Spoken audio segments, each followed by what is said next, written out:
Hi guys, welcome back to our channel. Basheer ദിന കേസ്. ബഷീർ ദിനം ഏത് തീയതിയാണ് ആചരിക്കുന്നത്? ഉത്തരം ജൂലൈ 5. ബഷീർ ഏത് പേരിലാണ് അറിയപ്പെട്ടത്? ഉത്തരം ബേപ്പൂർ സുൽത്താൻ. പാത്തുമ്മയുടെ ആട് എഴുതിയത് ആര്?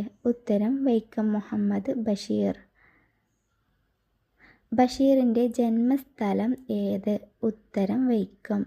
ബാല്യകാലസഖിയിലെ നായകൻ ആര്? ഉത്തരം മജീദ്. എൻ്റെ ഉപ്പാപ്പാക്കൊരാനണ്ടായിരുന്നു എന്ന കൃതി എഴുതിയത് ആര്? ഉത്തരം വൈക്കം മുഹമ്മദ് ബഷീർ. ബഷീറിൻ്റെ പ്രശസ്തമായ പ്രണയകഥ ഏത്? ഉത്തരം ബാല്യകാലസഖി. മതിലുകൾ എന്ന കൃതി എന്തിനെ അടിസ്ഥാനമാക്കി എഴുതിയത്?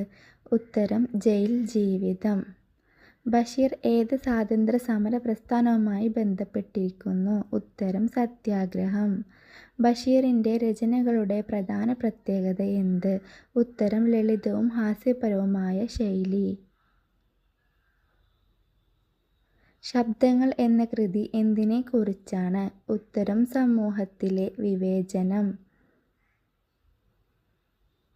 ബഷീർ ഏത് ഭാഷയിലാണ് പ്രധാനമായും രചനകൾ എഴുതിയത്? ഉത്തരം മലയാളം. ഭാരതത്തിൻ്റെ മരണവും ഒരു ഫാക്കിർ ജീവിതവും എഴുതിയത് ആര്? ഉത്തരം വൈക്കം മുഹമ്മദ് ബഷീർ. ബഷീറിന് ലഭിച്ച ഏറ്റവും പ്രധാന പുരസ്കാരം ഏത്? ഉത്തരം കേരള സാഹിത്യ അക്കാദമി അവാർഡ്. ബഷീർ അന്തരിച്ച വർഷം ഏത്? ഉത്തരം 1994. കൂട്ടുകാരെ, ഈ വീഡിയോ ഇഷ്ടപ്പെടുകയാണെങ്കിൽ സബ്സ്ക്രൈബ് ചെയ്യണേ.